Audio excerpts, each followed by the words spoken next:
Hello, it's Jack Tutor here of Attention Magazine. Welcome to Crucial Listening, the podcast where I speak with musicians and sound artists about 3 albums that are important to them.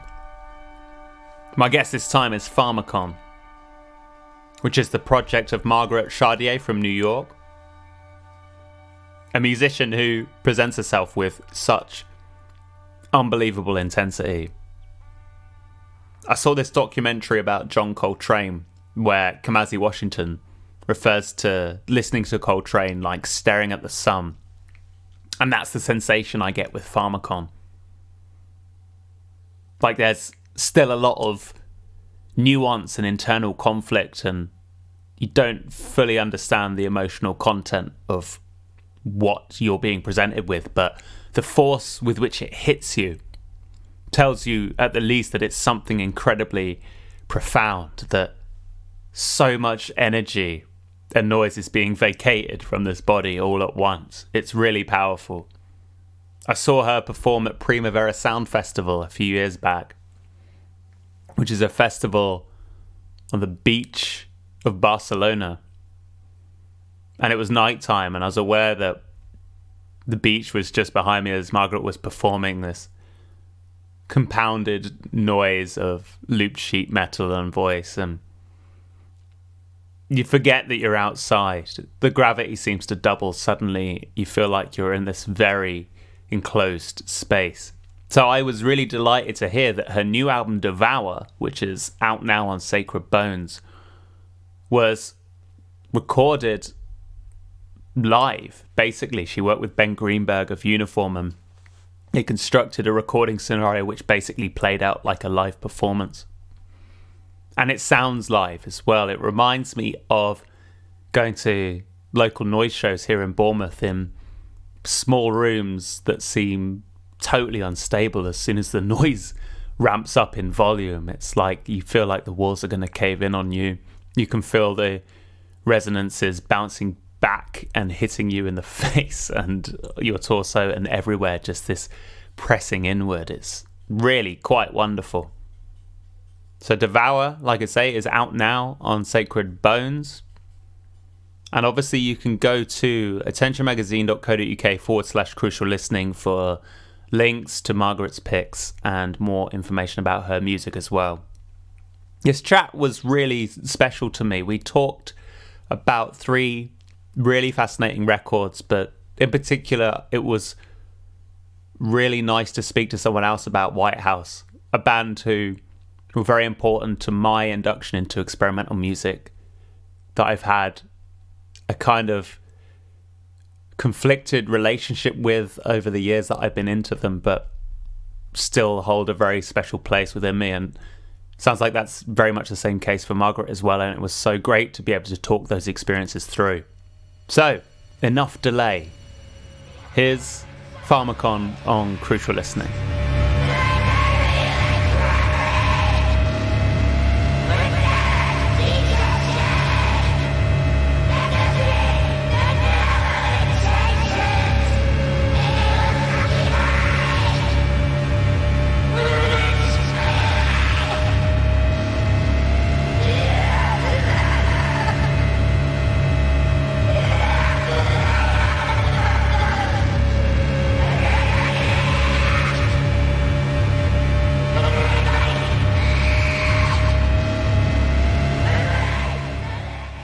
Hello, Margaret. Welcome to Crucial Listening.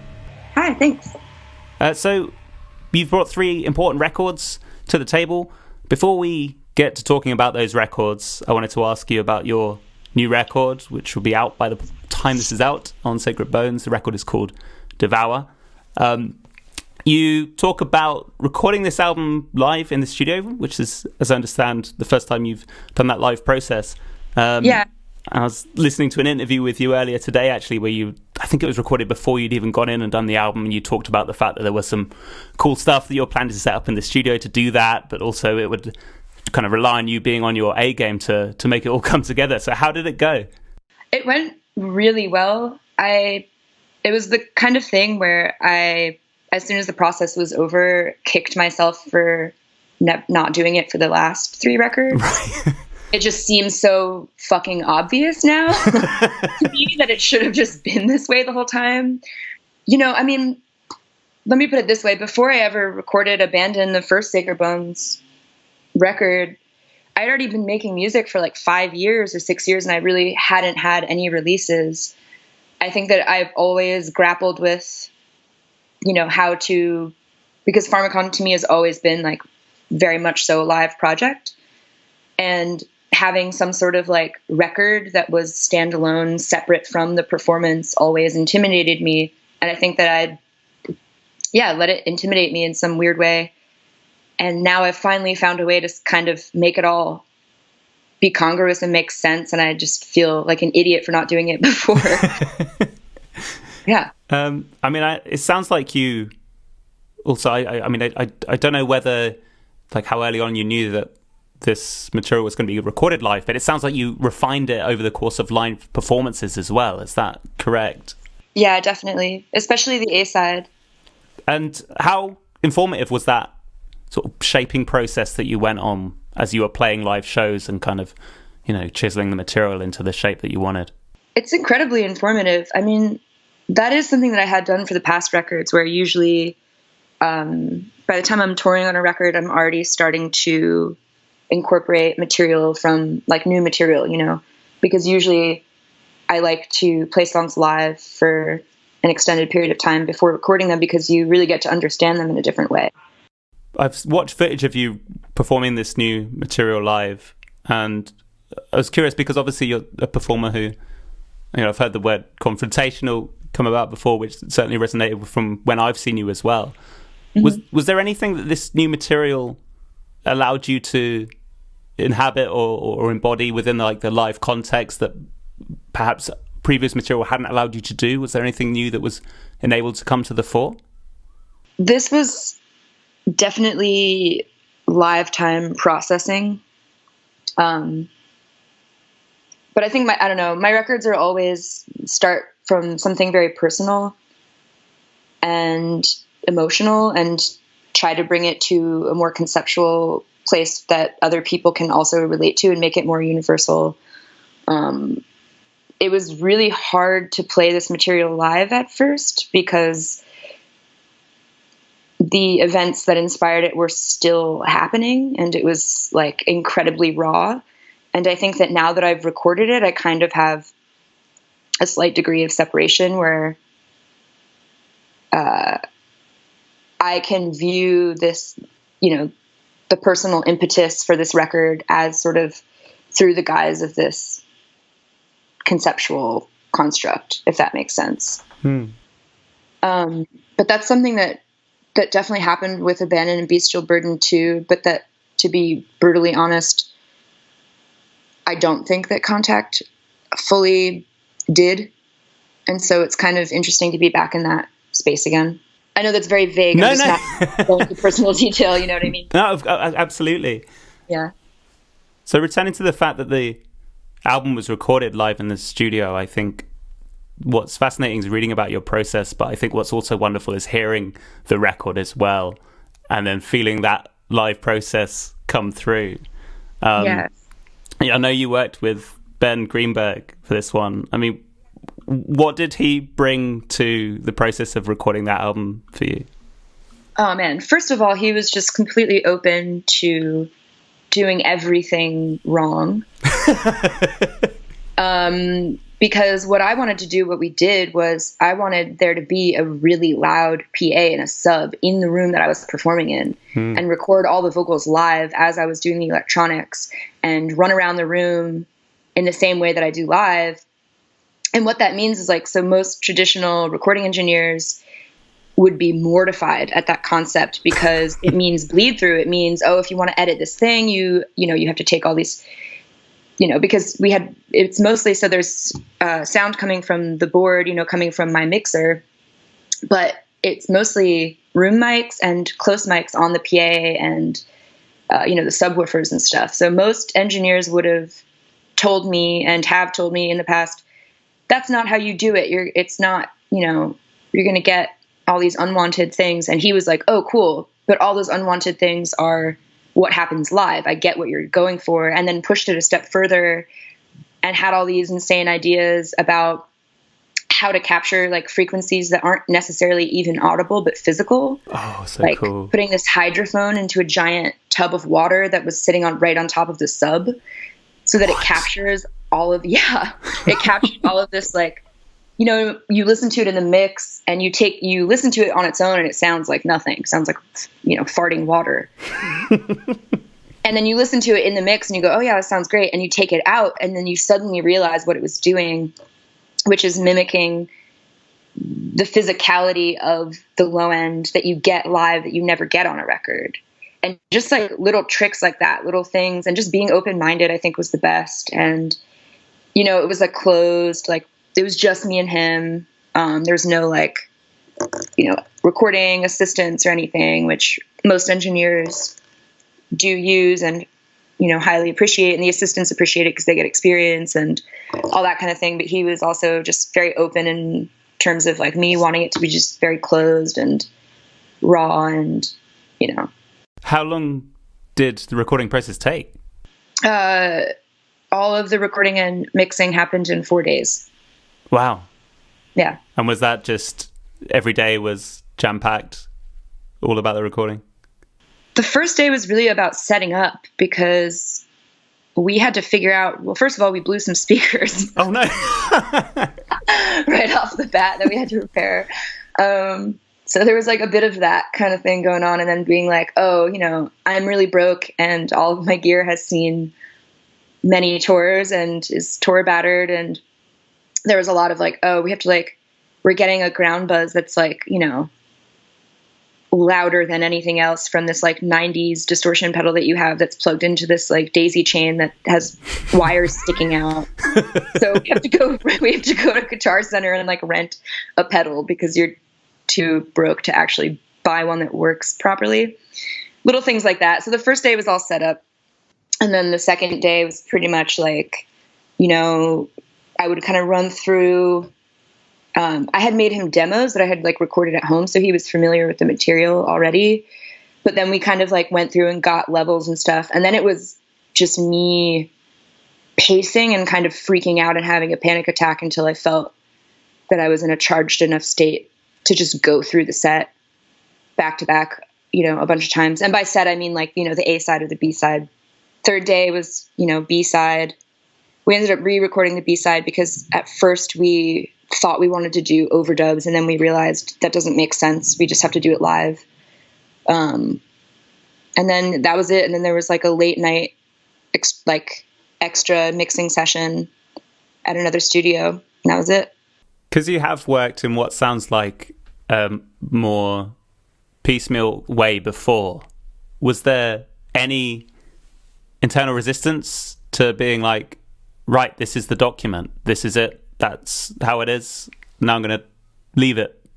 How was that? The only internal resistance was, you know, there's like little flubs that ended up making it on the record that do happen live.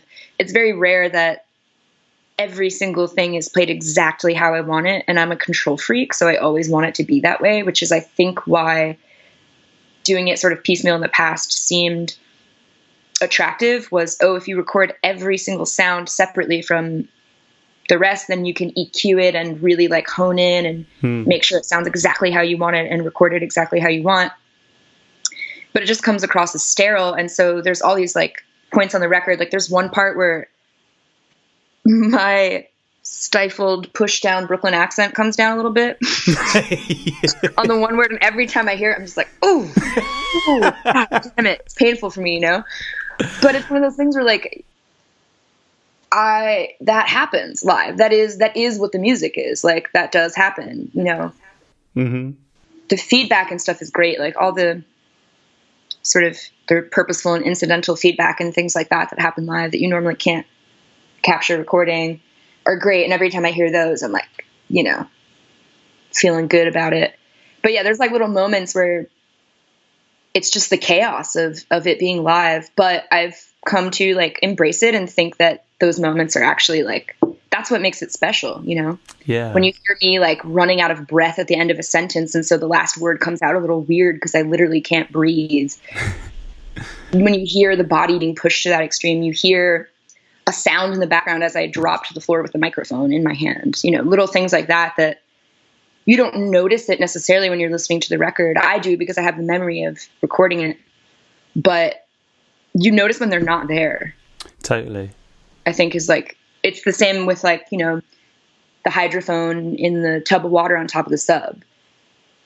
On its own, it's not something you would notice, but you definitely notice it's not there. Yeah, it's the alchemy of production, isn't it? It's so wonderful. Yeah. You mentioned there a little bit about the process of doing vocals and there being sections where you're out of breath. Obviously, you're running through these sides one at a time and just plowing on through vocal-wise. And obviously, as you say, that's how you do it live, but being in the recorded context and doing that, I can imagine with previous albums that you could approach each track a little bit more afresh and, maybe down some soothers and then do it again. But what was it like recording and experiencing that sort of energy decline as you're going through the pieces? The thing is that like physical energy doesn't equate to sort of psychic energy, right? So the worse my body hurts, the more my brain is pushing through it. And so the more of this other type of energy I have. And I think that so much of the sound of Pharmakon vocals live are that fight between like willpower and mind and body, and just sort of the obliteration of the body by manipulation of the mind and the will, And I think that when you have time in between takes to, suck on a cough drop or whatever, you're not going to get to that space. And it's actually really interesting because this is the only time that I've recorded an album where I didn't lose my voice in the process. Wow. Even though I was pushing it so much further. But it makes sense if you think about it, because like I tour for like 6 weeks at a time, playing shows almost every night that are exactly 30 minutes, right? So with the first show, my voice always sounds the best. And then if I don't have a day off between the first and second show, sometimes the second show is like when I'm kind of like losing my voice. But then at some point you break it in. And so I think like doing the set that's 30 minutes, like 3 times, I think both the A side and the B side were like takes 2 and 3 respectively or something, even though I might've done like 4 takes. And that's like, makes a lot of sense to me. You know what I mean? Yeah, absolutely. Yeah, you're kind of building some sort of internal calluses by that point. Exactly, yeah. So I'm loving the record. I think speaking to you about it is just makes me feel like that I want to plunge into it all over again. If people want to check out the record and buy it, which they should definitely do, where's the best place for them to do that? Sacred Bones has a website that you can do it immediately. So if you're in the UK, Sacred Bones uses a distributor that goes to like most larger, not like chain record stores necessarily, but like larger independent record stores. I would say if you want the record, I would encourage people to go to a physical store using their bodies and go and actually touch it with their fingers and buy it with money and have to talk to somebody to do it, because that's part of it, right? Absolutely. Yeah, that's been something that I've been cherishing more and more, I think, recently. So your important records, Margaret, you've picked out 3 records that I've been enjoying diving into. One question that I like to put to my guests is how they thought about the term important when they came to choose their selection. So was there a particular slant that you took on that term important in order to come up with the list that you did? Yeah, I think the word that you used actually wasn't important. It was something else. But I took it to mean sort of seminal or integral to, my life or my music, or, things that affected me in a way that they're still affecting me, even if I don't necessarily listen to them all the time. Is that crucial, the fact the podcast is crucial? Right. Yeah. Yeah. Crucial listening. Yeah. Also, these are 3 records I do return to that I've also been listening to for over 10 years that I don't get sick of. So I think that was like one of the criteria for me too. So let's dive in. I'll let you pick whichever one you want to go for first. If you could give me the name of it and then a bit about why it's important to you as well. Let's start with Funhouse by the Stooges. Cool. So why is this one important to you, Margaret? So basically, Iggy Pop is the love of my life. Because I've been listening to the Stooges since I was literally like in the womb. My parents are punks, you know, they come from like late 70s, early 80s, New York City punk scene. So I was like literally raised on the Stooges, and I'm still not sick of this record, even though I've literally been listening to it since I was 5 years old. Wow. And I would say, as far as like lasting influence on what I consider to be like worthwhile and valid, what I connect to, Iggy Pop's presence in the Stooges, the way that he uses his voice, the way that he performed, the way that the music functions is still so much a part of my taste in all music, regardless of genre, and also like how I see my music practice. And it makes sense, you know, it's like Funhouse is like, it's like trance music in a way. It starts immediately and churns you up and then just spits you out at the end. Yeah. The only so-called respite would be maybe like the song Dirt, right? Which is like, because it's slower. Yeah. But it still has all of the power of the other songs. And in fact, it's so depressing that it's almost just as, if not more violent and immediate. Yeah. You know what I mean? Because it's so dark. Yeah. It just goes like a freight train. You know what I mean? The whole record. It's amazing. And it's so visceral and present. Like you're right there. And it does feel live. It feels like a live set. It feels like it was all composed like with the whole structure in mind. It's not like, okay, here's a couple singles, a couple hits, and then you got, you know, some like other songs, and then we have our like jammy one. You know what I mean? Yeah, absolutely. It's so crazy to hear about you talk about your process as well for your most recent record, and the fact that you know took the decision to not go and record it in this proper isolated way. Because I was just reading about this record today, going through the same process. Like the first few attempts they had to record it was all like isolated and, you know, with sound padding, and then they were like, no, sod this, we hate it, and just did it as a live set. Like, was that in your mind at all when you went around Devour? I don't think it makes sense why I chose this record for this. Actually, now that you mention that, it makes total sense to me.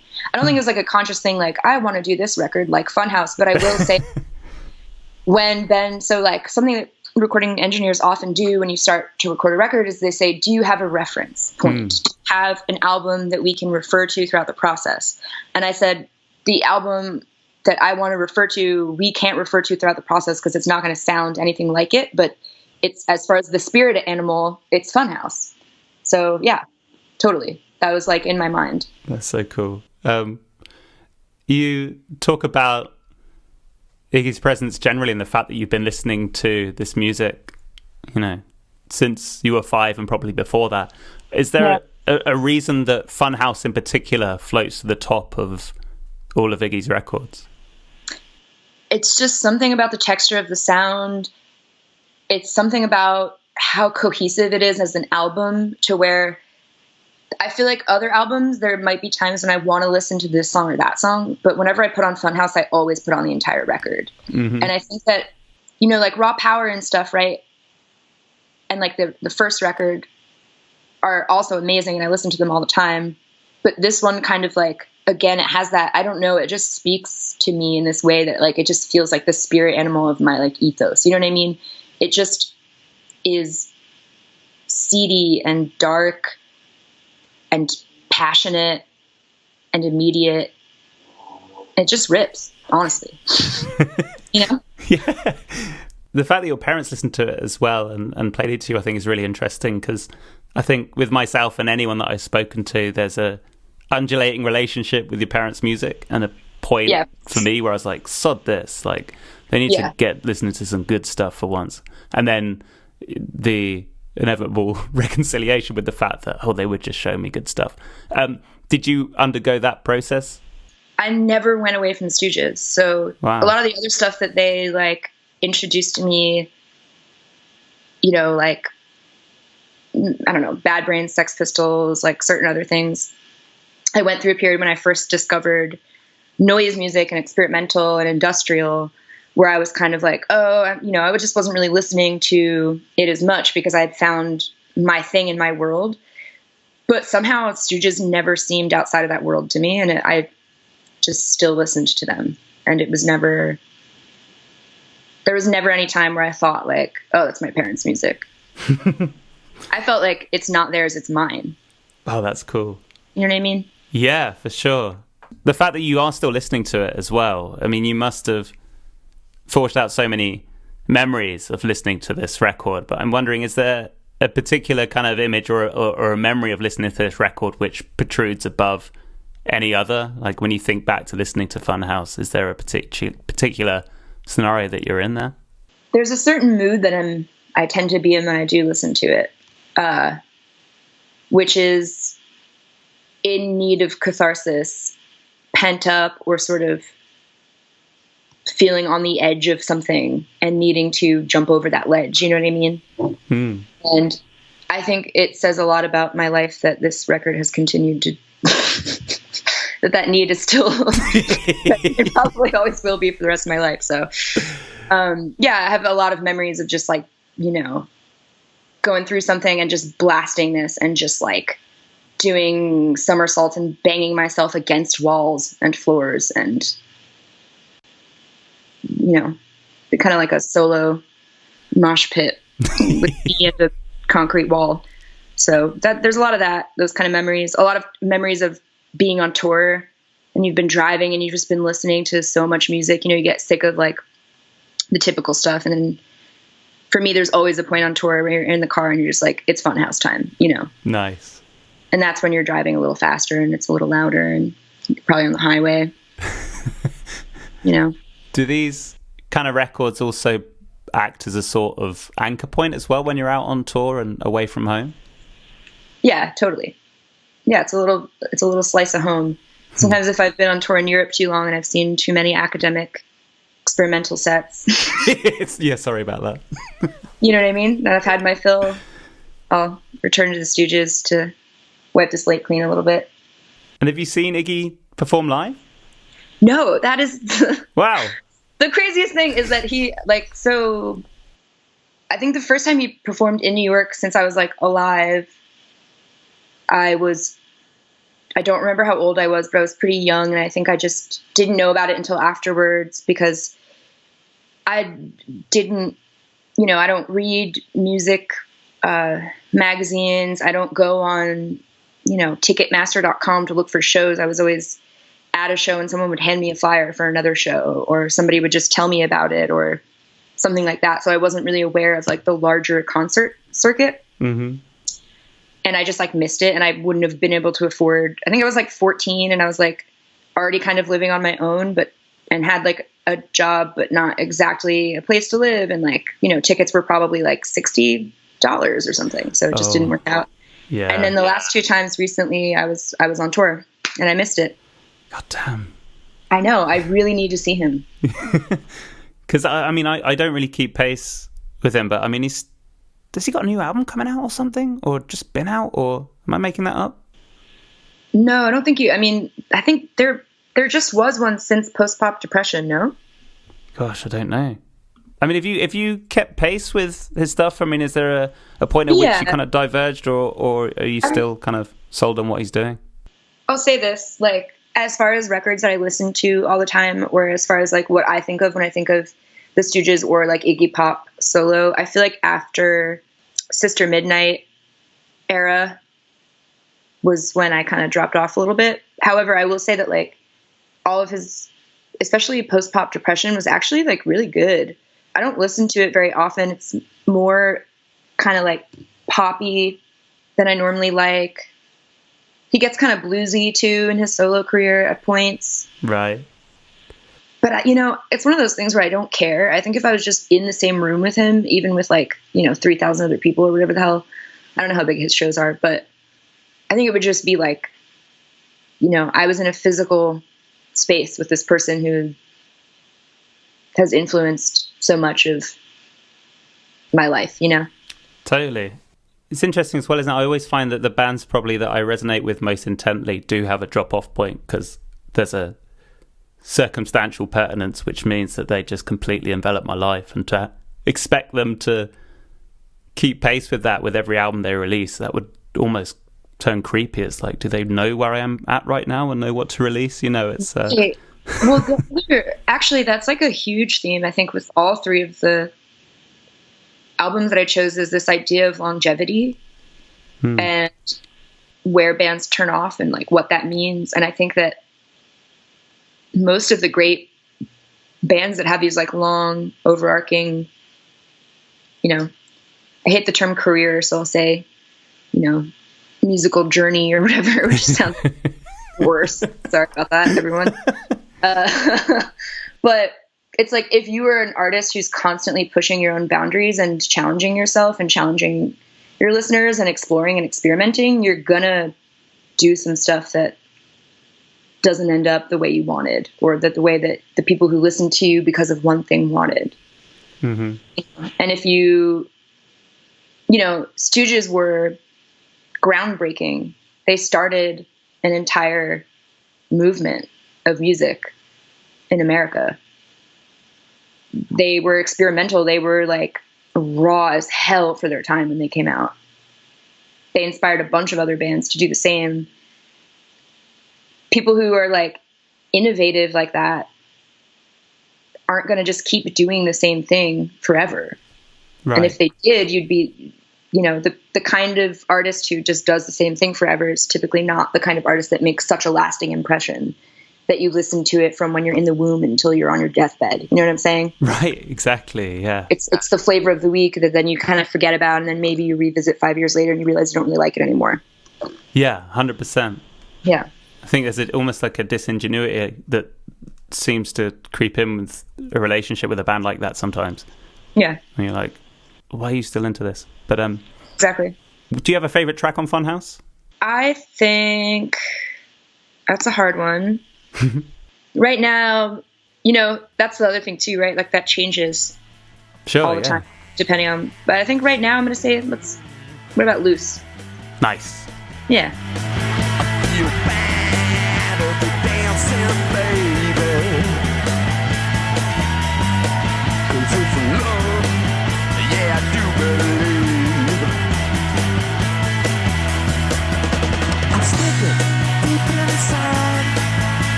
So let's go to your second record, Margaret. If you could give me the name of it and a little bit about why it's important too.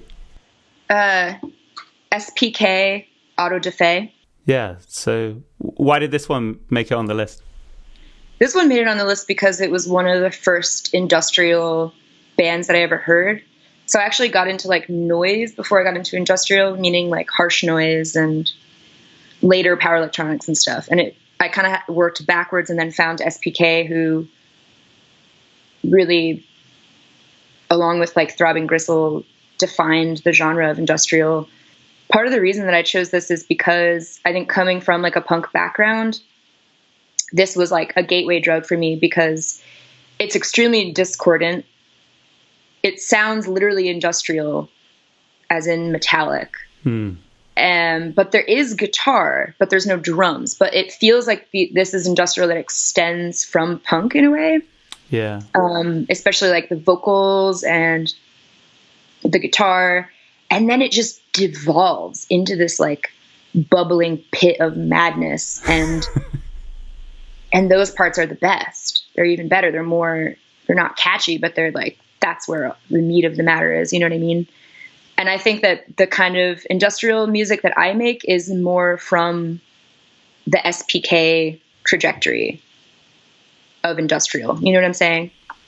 Yeah. The legacy that they left behind is sort of the umbrella in which under I operate, Where did you first encounter the record?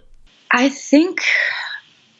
don't even know. I think that someone put Contact on a mix for me, and then I think I like showed it to a friend who was like, "Oh yeah, of course, here's the whole record," kind of thing. Nice. And was super stoked on that. I think it might have been one of the guys from Yellow Tears. Okay. That got me into it. I can't remember. It might have been Dom from Hospital, but there was sort of the time before I found SPK and then the time after I found SPK. But I don't remember the time before as well. You know what I mean? Yeah, for sure, yeah. I'd never heard of SPK before. This was really interesting to discover them. And it sounds like they've had a pretty interesting trajectory for their career. Yeah. So actually this one also, they have kind of a strange story, which is that Graham Revell, who's kind of like the main guy in SPK, along with what was his name, Neil Hill. Mm-hmm. I'm pretty sure Graham Revell was a nurse at this mental hospital that Neil also worked at. So that's how they met. These two like younger Australian guys working at a mental institution and met up and decided to start making music and roped some other people into it. So like this record that I'm choosing, Auto da Fe, is actually basically a compilation. It's the first like organized material of theirs that they ever put out. Before it was just like, here's a 7-inch or a single or a cassette here and there. And it was kind of like, maybe there'd be 3 in 1 year and then nothing for 2 years or whatever it was. It was very sort of all over the place. And so this is almost like a sort of document of where they started and what they had done to that point. And then it was sort of hinting at where they would head in the future. And what's interesting is that I don't like what happened after this. And it's almost like a miracle that this album exists, because if it didn't, I don't know if I ever would have found out about them. I don't know, they were only a band from, I think, 78 to when Neil Hill, the second co-founder of SPK, died in like, I think, is it 88 or something? I feel like they were not a band for that long. I feel like he died in like mid to late 80s. He committed suicide, actually. And after that, or sort of during that, and then after is when they got more poppy and sort of like dancey, and Graham Revell went on actually to score films for like Hollywood or whatever. Wow. Yeah.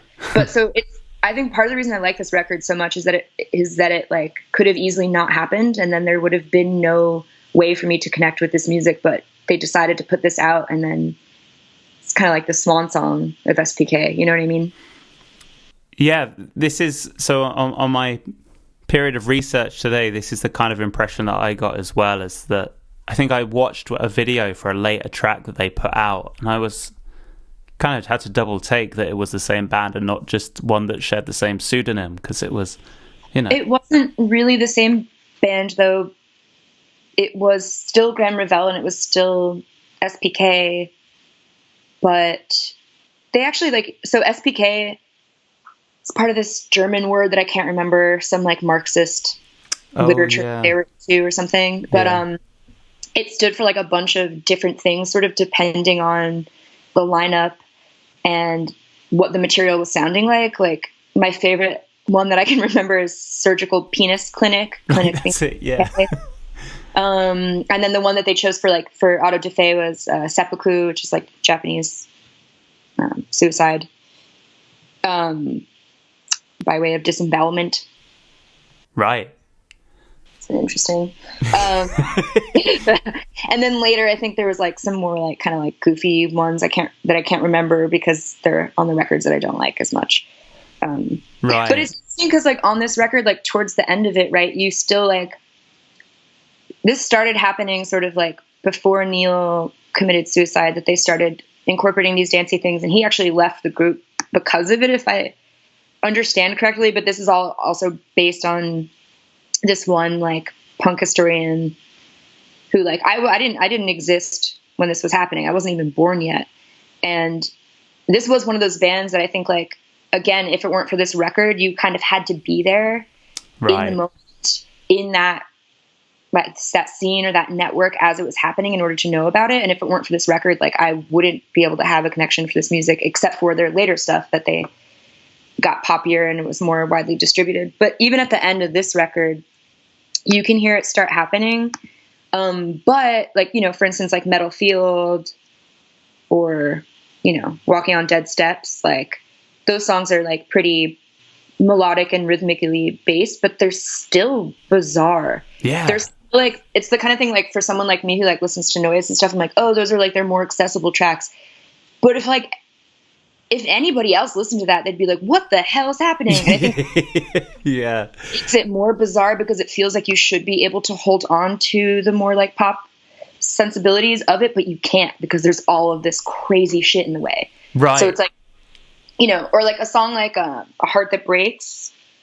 That song is brilliant to me. It reminds me a lot of like Cozy Fanny Tootie, Time to Tell. But if like Crass did it or something. So it's like even cooler somehow. Yeah. So even the ones on this like compilation Auto da Fe that start to hint towards that future, I still like them. I mean, there's two songs on this that I always skip. But yeah, it's pretty much perfect other than that. And they're the last two songs, so I usually just cut it off. But yeah. Nice and easy. Yeah.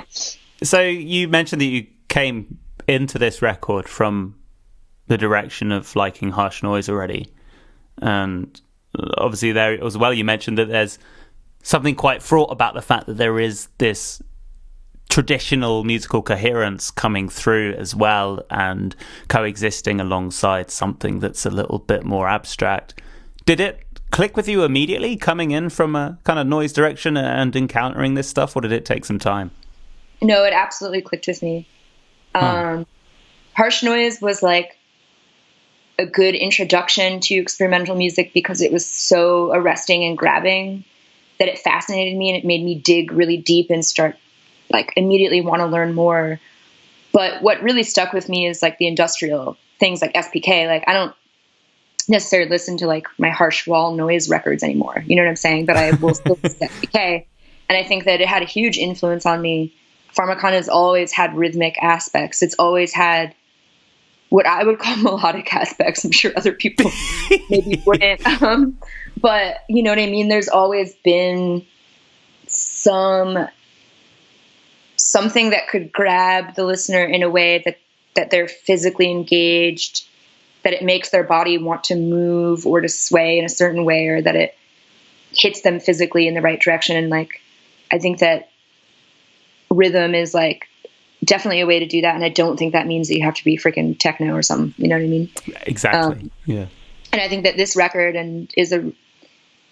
there's just like little things like, which I think it's Germanic is the song that like is almost just entirely a squall of feedback. And then there's this like little melodic thing that happens. And when it happens, you're like astonished. But if the whole song was that, it would be so boring. Right.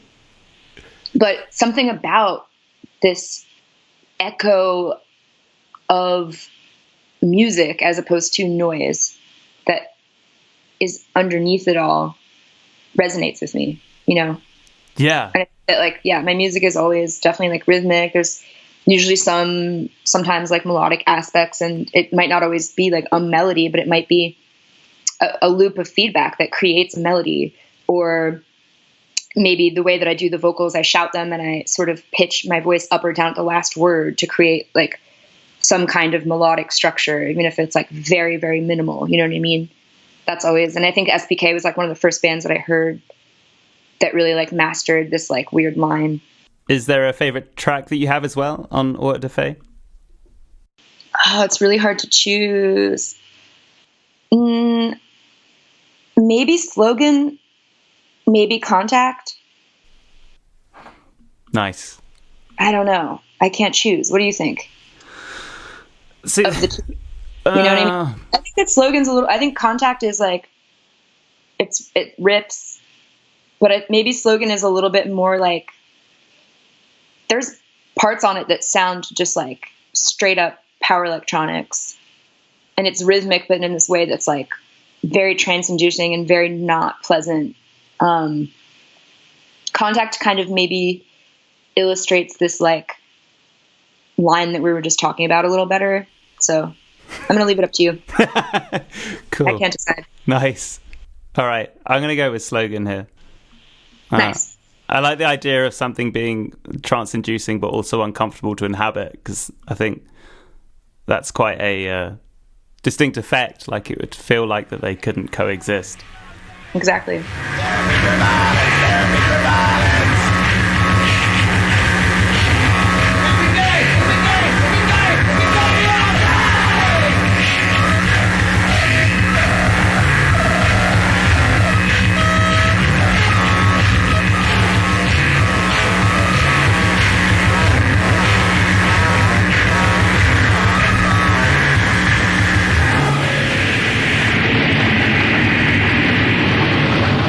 Well, there's one more record here, Margaret. If you could give me the name of it and tell me a bit about why it's important as well. I'm very excited to talk about this one. Yeah. So White House, Birdseed. Yeah. So why is this record important to you? So this record is important to me for a lot of reasons. This one's like, this is a long one to unpack. I could probably talk about this record for like, I don't know, hours, but I don't, we don't want to do that. So basically, when I started discovering noise and getting into noise, obviously White House was like one of the first bands that when you're getting into noise and power electronics and industrial, people say you have to listen to White House, right? Absolutely. The thing about Birdseed was that they've been a band since the early 80s, and Birdseed came out, I think, in like 2003. Was it 2003? Yeah. Yeah. So this record came out like right before, just a couple years before I discovered noise. So when I bought this record and heard this, and then I found out that they had like, 20 years of being a band or whatever before this even came out, I think that made such a lasting impression on me, because this record was such a turning point for them also. Yeah. And they really pushed themselves in a completely different direction, and it really paid off. And this is, again, like, 20 years of being a band, and they came out with this record. And I think that when I found that out, that was like fascinating to me, and immediately was a goal of mine of like, don't get lazy, don't get tired, experiment, push yourself. Like, this is something that you can dedicate your artistic life to. And I immediately did. I also think, holy crap, talk about a record that just like goes straight into the meat of the matter. Oh, yeah. And doesn't stop and is unrelenting. This is another record that does that completely. Also, like, if we're talking about crucial listening, and I'm an industrial power electronics artist, like, we have to talk about White House, because they created the entire network that all of this operates within now. Because you have to remember that when they started, there was no internet. They were putting their address on the back of a record. People had to call them to buy one, and then they would ship them, and then they would get letters in the mail. They literally did all of the footwork and the groundwork to create an entire genre and an entire network and an ethos and a legacy that everyone who does this kind of music now exists beneath, or as a branch off or extension of in some way. But also, this was like, this record lyrically, content wise, is something that I think a lot of the people who, of my generation of noise, like people like, 2005, 6, even up until now, a lot of the people who were making power electronics were citing White House as their influence while completely misunderstanding what it was that they were doing. And so I think that was like one of the things about this record was lyrically, it's like, what keeps you up at night? You know, what disgusts you most about the world around you? And how does it relate to some bleak, distant, obscure, pushed down kernel of yourself that it reflects you? Right. You know, the subject matter reflects you in some way because you are implicated simply by being a human. And finding this dark humor and like, how do you relate to it? Right. Because the other thing that's like important is that like White House were coming up in the 80s when serial murders at that time were like unheard of before, pretty much. You know, there was like Jack the Ripper and like a couple things, but in the 80s it was an epidemic of serial murder and all of these forms of abuse that their content revolves around. And I think it's like, it's the fascination about the culture in which they occur, the backgrounds of the people who commit these, how they became that way, these extreme forms of self-expression, you know. And White House were coming up and creating music in a time when this was exploding all over the world. And it's like, what is it about the shift in culture, the zeitgeist, that's creating this wave of serial murderers? You know, are they becoming inspired by each other? Yeah. Did they just need another human being to cross that boundary in order for them to feel the invitation, for them to cross it themselves? It was all of these kind of questions, like, to what extent do we all, if a human being committed this and we are human, aren't we implicated? What does it mean about, you know, us? Totally. Yeah. I think that's something that's always appealed so aesthetically to me within White House, is just that juxtaposition of the extremity of what you're hearing and the imagery they're saying, but just also something that feels like a domestic mundanity about it as well. Yeah. It could be an argument in a kitchen. Yes. And that's what I meant by the dark humor of it, right? Yeah. Sounds like, you know, like a couple fighting in this, like, we've all known that couple that just says like the nasty, we're like, why are you together? You know, it almost sounds like it could be like an argument in a kitchen, the mundanity of it. Yeah. But what's really being said is so profoundly psychically mind-fucking. Yeah. Yeah. And they find a way to make it almost humorous at points. The Sotos collage excluded from that. Of course, yeah. Say. That's the part that, like, I can't. Every once in a while, I will listen to this record completely from start to finish, and I always cry during that part. You know. Yeah. Normally, I skip it. I don't often feel in the mindset to listen to that. No. So I will say that about this record. Like, if people are going to go after this, you know, interview or whatever, and go listen to it, be warned about that part. But the album couldn't exist without it at the same time. But it's strange. And I think that, like, that part would be, it is overkill. It's absolutely overkill. Yeah, totally. But purposefully. But it also allows for them to, like, what? Oh man, is it Wriggle Like an Eel, where he's like talking about my art? I'm gonna make you feel something, and it's like him like tooting his own horn, and it, you know what I mean? It's like definitely like partially humorous, but it is just as brutal. Like, in that way that humor is often, sometimes you can only laugh about the most painful things, you know? Yeah, totally. A lot of the imagery that they resort to is ridiculous. You know, and a lot of the wordplay that they're clearly having quite a bit of fun with. Right, exactly. Yeah. You mentioned that this is a turning point for them, and 100%, I mean, from what I can hear, this was definitely a bridge between, like, their kind of cruise style stuff and then that latter phase of what they were doing. And then also probably, I think, like, what Cut Hands... Yes. You know, William Bennett's solo stuff, and definitely consumer electronics too. Yeah. And I think part of that is because most of this record is just the two of them. Yes. With the exception of that collage, and I think that's part of it too. But But yeah, I mean, the thing about this record, right, is like, they're not filling a role, and they never were. They were the creators of this style of music, and they continued to morph it and manipulate it and evolve it.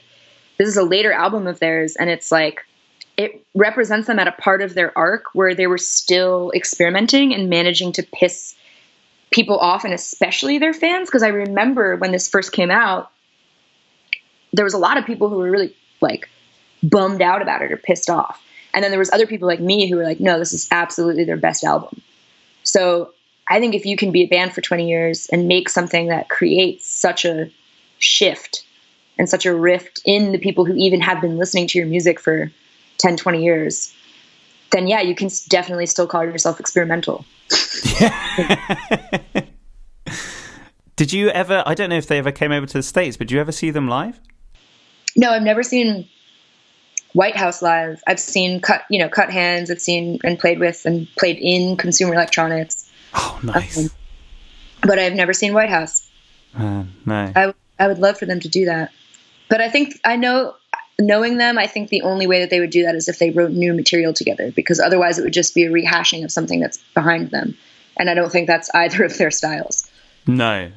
Which is part of the reason I respect them so much, So it's okay if I never see White House. It's different than Iggy, Seeing them when they did play live, I mean, the kind of gestures that they throw out to the crowd, like almost like cheering postures and, all this business, which brings a strange kind of euphoria to it. That definitely seems like something that they would need to believe, Yeah. Well, there's part of it that is like, I mean, White House is like more punk than punk, right? Right. It's a lot of it is confrontational, but it's also just, I mean, I always think of it as like being really mischievous above anything else. Like they're like imps, you know what I mean? Yeah. And I think that like, yeah, they're like live set, like, maybe Philip Best is like rubbing his belly with his shirt open, and they're making these kind of like football hooligan gestures towards the crowds and all this kind of stuff. Yeah. And it's meant to incite the audience, like of course 100%, Yeah. But it is like, I also think there's this kind of thing where it's like, I would imagine that because like you sound about my age. Yeah, I'm 29. Yeah, I'm exactly 29. So I'm imagining it. Yeah, you didn't see them in the 80s or the 90s. You saw them like more recently, right? Like early 2000s or something. So I never saw them live, unfortunately. Like I think at 17 when they started playing what was probably their last batch of shows, and my dad was my chauffeur and gig accomplice at that time. And you didn't want to bring your dad to a White House gig? I think he maybe. I did ask him. Yeah. And I think he Googled them, and then it was a fact it was at a venue called Slime Light. He was like, these aren't going to be my people. Oh, no. So, see them at Slime Light. That's cool, too. Yeah, that would have been amazing. But yeah. No, but of course, like, so you're referencing videos of them as I am. Yeah. Yes, absolutely. Yeah. But it was Birdseed for me that was the first record that I heard as well. And it was a moment of like, I think falling out the tail end of very extreme metal and rock music and being like, oh, this is possible. This is a thing that people are presenting. Yeah. Well, also just the fact that they present so much for you to unpack conceptually and that they don't give you the answers, I think was something that also, yes. Like, that is something that like they have always done that I think became a very crucial sort of pillar of especially power electronics, but also industrial, is that it's more than just shock rock. It's more than just music, and it's more than just noise. Yes. And to unpack that a bit, like harsh noise is noise, and it is meant to be noise. It's not meant to be music. Industrial is, music that is experimental and industrial, which, that's a whole other thing to talk about. And shock rock is something, if their entire point was, oh, we just wanted to be the loudest band talking about the craziest shit, that's shock rock. but that's not what they do. They present these very, very loaded, very complicated bundles of pain and trauma and disgusting humanity for you to unpack, and they don't give you the answers. And I think that that is very much a part of industrial music, and especially power electronics, like I said. So I think that that is part of their legacy that they left on the genre, for sure, is that it's not enough to just be like, I mean, many people thought it was enough, especially in the early 2000s, to just have some rumbling noise or some feedback and just scream over it about, you know, killing whores and shit. But like, to me, that is just entirely missing the point, and it's immediately recognizable as being schlock. Yes. You know what I mean? That's a question that I was going to ask you, actually, because I found, as someone who was just getting into noise, I didn't have, I feel like, the muscles of the vocabulary to make that distinction initially, and there was something about the provocation which was inherently exciting until I realized who was doing it. You know, a bit like horror films or something. It's like, who's doing this with a sort of a full comprehension of the material that they're handling, and who's doing it like they're just, you know, throwing a frisbee out there, just like, you know. Right. Who's living in their mother's basement. Right. Yes. And who has two brain cells to rub together. And then there's the third category of the person who saw it as an invitation to, you know, then there's some straight up dangerous people. Yeah, that's it. And yeah, when you're young, when you're 15, 16, you're just getting into it. I did not have the compass to immediately suss out who was who. I didn't immediately know who was so welcoming to me because I was a inquiring mind, and who was so welcoming to me because I was a 15-year-old girl, and who was, you see what I mean? So I didn't have that compass either. And I listened to a lot of schlock. And then I think it was when I started making noise, and I was like, oh, it took me 5 seconds to figure out how to make this go. So that no longer impresses me. Yeah. And then I started sort of figuring it out. It was when I started making it. I think that was the turning point for me, which was, I don't know, a year after I started listening to it, if that. And even then, it took me a little bit to parse out. Yeah. Because a lot of these people, right, like, if they're talking to me, if they're talking to a 16, 17-year-old girl who's, intelligent enough to realize that there's these sort of gradations, and talking to the person who's making it, and they're talking to me, they're going to put on an intellectual air. And then if they're talking to another older white man, they're probably going to be like, yeah, Yes. You know what I mean? So it's also like, there's a bit of that where it was like, when I was really into somebody's music, I would go on the Chondritic Soundtronics noise message board, and I would send them a private message and be like, cool, what's up with your stuff? Why do you do this? Like, also, do you still have this release? Can I be a nerd and ask you 1 million questions? You know what I mean? And yeah, and there's like a lot of people who I corresponded with that I look back and I'm like, whew, I am really glad that I never met that person in the flesh. Right. Yeah. And things like that. Dodged a lot of bullets. Didn't dodge some. Yeah. I mean, was that part of the process of you kind of bridging that gap between hearing something like White House and being like, this is a really exciting form of expression to me, and then being like, how? For sure. Yeah. It was a litmus test. When I heard something and the lyrics upset me and they shocked me, it's the thing you go back to. What is it actually offering? Is it just seeking to trigger and traumatize you? Or is it exploring and asking questions and pushing boundaries and experimenting with? Because I think a lot of what White House does too is they like to switch roles a lot. So some of the lyrics are very much from the viewpoint of the oppressor, and some of them are from the viewpoint of the oppressed, and some of them are from the viewpoint of the oppressed being so ashamed of themselves, and others, you know what I'm saying, are from the oppressor being ashamed of themselves and everyone hating themselves and each other. And they switch roles a lot and stuff. And I think that's like something that it inherently has value, and you can tell and it becomes this like litmus test for then you hear some other power electronics and they're saying some crazy stuff and you go, okay, but like, what are they offering that White House didn't do? Yeah. It's usually nothing. Right. And occasionally someone has a unique perspective, because I think White House was like I said, they're coming from this perspective of being young kids, you know, carrying, William Bennett told me a story one time about they used to specifically choose synthesizers that were small enough to fit into the pockets of their trench coats, because every place that they play, they had a fake demo that they would send to be like, can our band play here? Because again, pre-internet.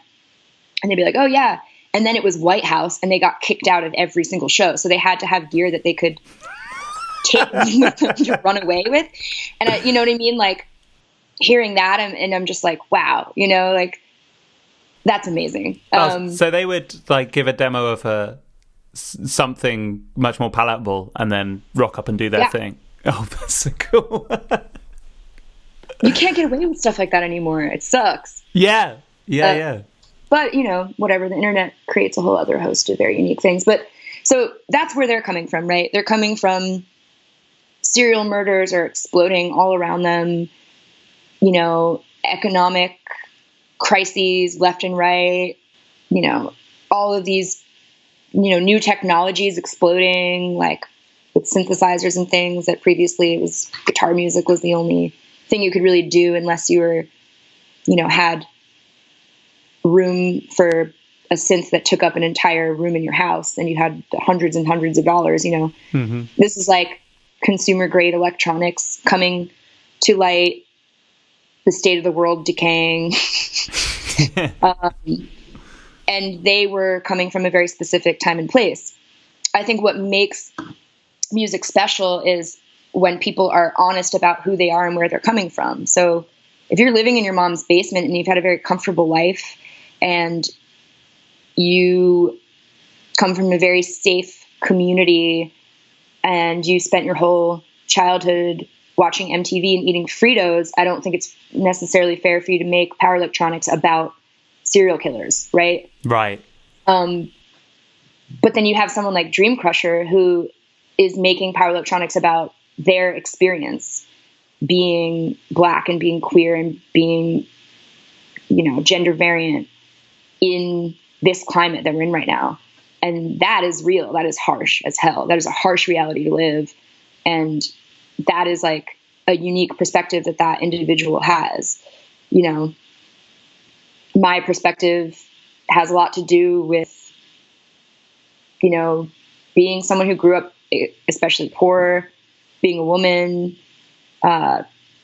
having dealt with a lot of death and tragedy and other things in my life. That's part of my perspective. You know what I mean? And White House is coming from a very specific place, but I think that most good music is personal to the person who's making it. So that's why I don't think you can just get away with just doing what they did.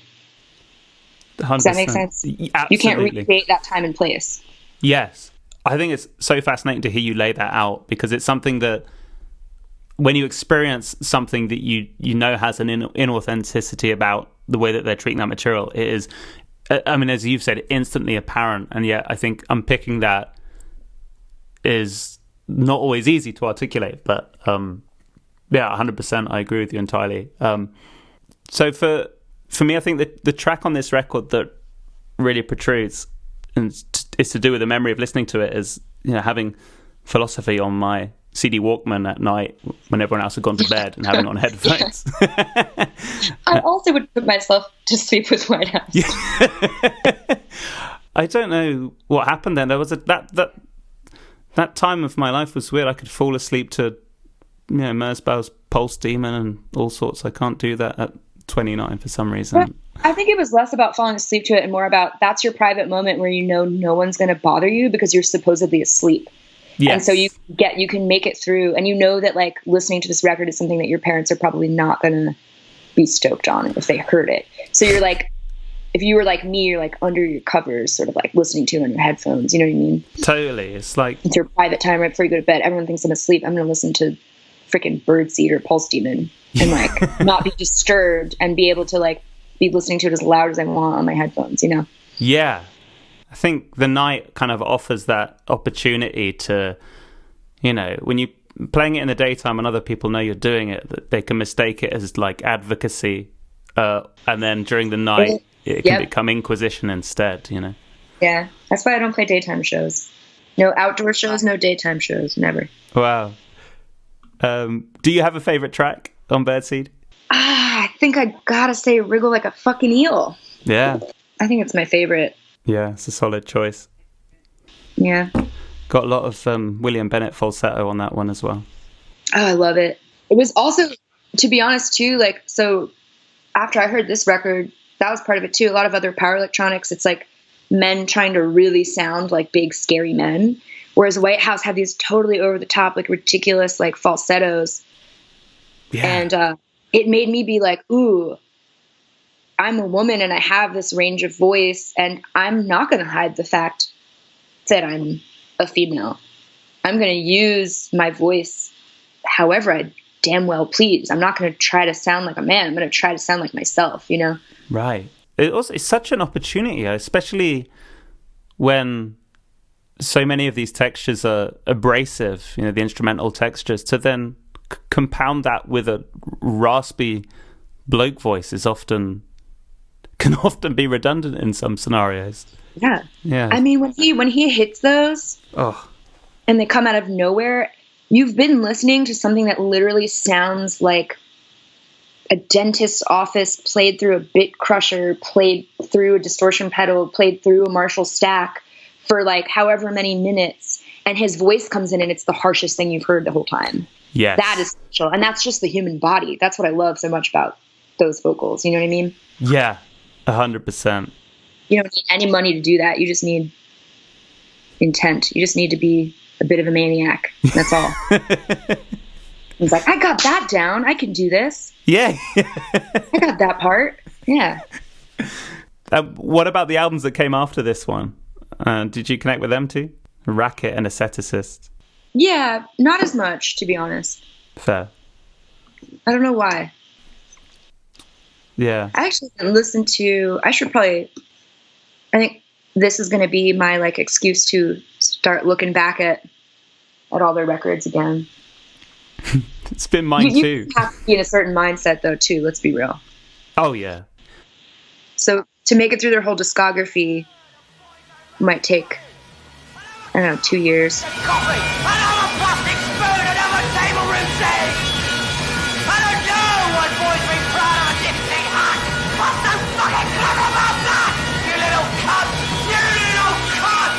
Come on, boy, you're home. Hey, chicken skin, you're home. Wriggle like a fucking eel. Wriggle like a fucking eel. Wriggle like a fucking eel. Wriggle like a fucking eel.